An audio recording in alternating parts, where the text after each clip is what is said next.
నమస్కారం. పులివెందుల పులి యొక్క ప్రెస్ మీట్ చూసిన తర్వాత నాకు ఒక కథ గుర్తుకొచ్చింది చిన్ననాటిది. పూర్వము అడవిలో ఒక పులి ఉంది. అది ఒకరోజు దర్భలు పట్టుకొని కూర్చొని, నేను రక్తం తాగటం మానేశాను, ఇదిగో నా చేతిలో దర్భలు చూడండి, నేను ఇక నుంచి పుణ్యకార్యాలు చేయదలుచుకున్నాను, మీకు ఇదిగో నా చేతిలో కడే ఉంది, మీరు వచ్చి ఈ కడేని తీసుకెళ్ళండి అని అటు ఇటు వచ్చే బాటసారుల్ని చెబుతూ ఉందన్నమాట. కొంతమంది అమ్మో పులి కదా అని వాళ్ళ దారిని వెళ్ళిపోతున్నారు.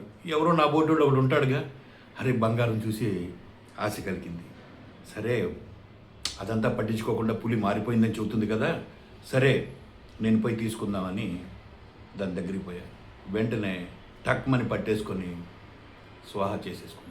దాని బుద్ధి అదే, కానీ మనం ఆ మాయలో ఆ వలలో పడకూడదు అనేది దాని నీతి అనమాట. దురాశ దుఃఖమునకు చేటు అంటాం కదా, అట్లా మనం కూడా ఆ ఆశలకు పోయి ఆ పులి చెప్పిన మాటలు నమ్మితే ఎలా జరిగిందో, ఈ పులివెందుల పులి మాటలు నమ్మితే కూడా ప్రజలకు ఒకసారి జరిగింది, మళ్ళీ ఇంకోసారి అతను పదే పదే చెప్తున్నాడు.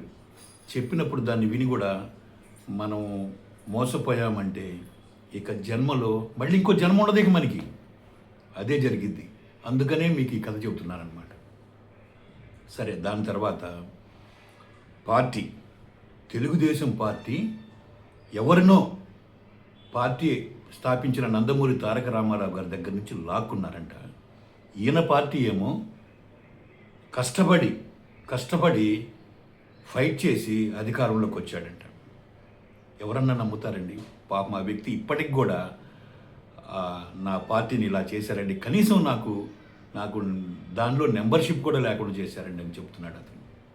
ఇక్కడ తెలుగుదేశం పార్టీ ఆనాడు ఎంత మనం ఉండేది ప్రజాస్వామ్యంలో కాబట్టి, తెలుగుదేశంలో ఆ రోజు జరుగుతున్నటువంటి పరిస్థితులకి అందరూ ఒకటిగా కూడి సమావేశమయ్యి దీనికి మనం ఏ నిర్ణయం తీసుకోవాలి అని ఆ విధంగా సరైన నిర్ణయం తీసుకోబట్టే ఈరోజు ఇంకా తెలుగుదేశం ఉంది. కానీ ఈనాటి యువతకి అదే పని కనుక ఆ రోజు కనుక చేయలేకపోతే, ఒకప్పుడు ఏదో ఆంధ్రుల ఆత్మగౌరవం కోసం నందమూరి తారక రామారావు గారు తెలుగుదేశం పార్టీని ఏర్పాటు చేశారు, అది అప్పుడే 10 సంవత్సరాల్లో అంతర్ధానమైంది అని చెప్పుకునేవాళ్ళు అనమాట ఈ రోజున. అలాంటి పరిస్థితి నుంచి ఇవాళ మనము అధికారంలో ఉన్నామంటే అది ప్రజాస్వామ్యం యొక్క గొప్పతనం. కానీ మీ పార్టీ, మీరు ఒకప్పుడు శాశ్వత అధ్యక్షుడిగా ఉండాలని ఎక్కడా లేని విధంగా రాజరిక వ్యవస్థలో ఉన్నటువంటి విధంగా మీరు చేశారు. ఇవాళ కూడా మీ పార్టీలో ఎవడైనా నోరెత్తగలుగుతాడా? నోరెత్తే ప్రజాస్వామ్యం ఎక్కడైనా ఉందా మీ పార్టీలో? అదన్నమాట, మీది రాజరిక వ్యవస్థతో ఉన్నటువంటి పార్టీ. ఇక కొంతమంది చెప్తున్నారు మీరు ఏమీ చేయలేదు, నా సంక్షేమ పథకాలు. ఏంటి నీ సంక్షేమ పథకాలు? మీరు పెట్టిన సంక్షేమ పథకాలని ఏమైనా కొత్తవి ఉన్నాయి? ఏమన్నా అన్నీ ఎప్పుడే కదా పెన్షన్లు ఉన్నాయి. మీరు 1,000 రూపాయలు పెంచడానికి 5 సంవత్సరాలు ఇలా పెంచుకుంటూ పోయారు. ఒక్కసారిగా అధికారం రాగానే వచ్చిన నెలలించే 1,000 రూపాయలు పెంచి వాళ్ళు 4,000 రూపాయలు పెన్షన్ ఇస్తున్నారు. ఈ పెన్షన్లకు ప్రవేశపెట్టింది కూడా తెలుగుదేశం ప్రభుత్వమే.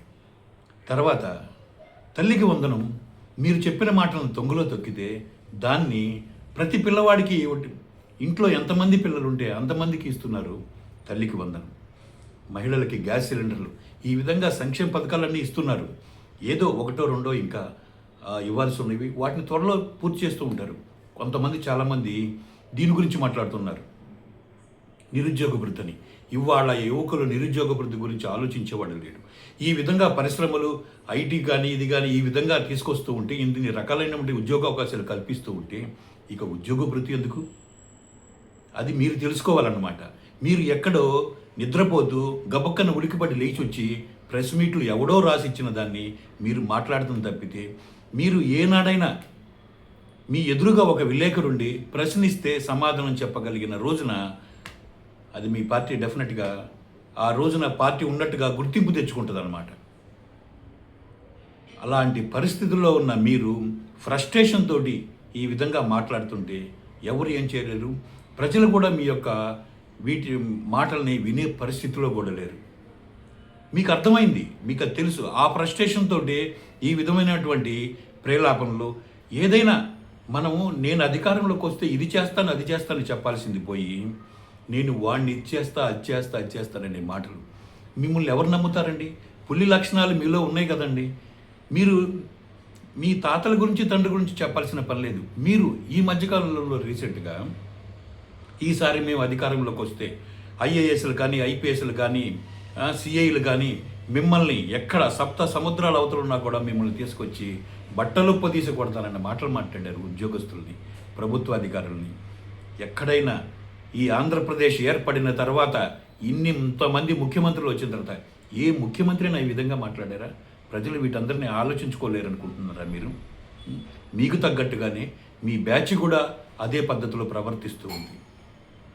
ఇవాళ అధికారంలో ఉన్నా కూడా మీ యొక్క ప్రవర్తన, అధికారంలో మీరు లేకపోయినా కూడా మీ ప్రవర్తన ఆ విధంగా ఉందంటే మీకు అధికారంలో ఇస్తే ఏ విధంగా ఉంటుందో ఒకసారి చూసినాం కదా. మళ్ళీ మీకు ప్రజలు ఏ విధంగా అధికారం ఇస్తామనుకుంటున్నారు మిమ్మల్ని? మీకు ఆ సోయి లేదా మీకు? ఒక్కసారి ఆలోచించుకోండి. ఒక్కసారి ఆలోచించుకొని భూమి మీద ఉండి ఎవరో చెప్పినవి కాకుండా మీ స్వతహాగా మీకు ఏమన్నా ఐడియాస్ ఉంటే ఏమన్నా మాట్లాడండి. కానీ మనం ఈ రాష్ట్రానికి మనం ఏం చేయగలుగుతాం అనే దాంట్లో ఉండాలి. కానీ మీరు ప్రతిసారి అది చేస్తాం ఇది చేస్తాం అనే మాటలకి ఎవరు నమ్ముతారు చెప్పండి ప్రజలు?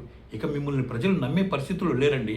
ఇక ఏ మాత్రం మీకు ఇంకొక అవకాశం ఇచ్చినా కూడా ఇందాక నేను చెప్పిన పులికి ఆ బాటసారి ఏ విధంగా బలైపోయాడో ఆంధ్రప్రదేశ్ ప్రజానికం కూడా ఆ విధంగానే బలవుతారని నేను మనవి చేసుకుంటూ సెలవు తీసుకుంటున్నాను.